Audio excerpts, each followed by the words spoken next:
So இப்போ பார்த்தீங்கன்னாக்கா நுன்சக் பிடிக்கிறது இந்த எட்ஜில் பிடிங்க, ஓகேங்களா? இங்கே பிடிச்சிங்கன்னா நமக்கு பேலன்ஸ் ஸ்டெபிலிட்டி கம்மியாக இருக்கும். ஸோ இங்கே பிடிங்க. இங்கே இருந்துட்டு இப்போ rotation, forward rotation, likewise backward rotation,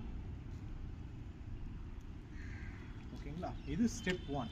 step 2 catch.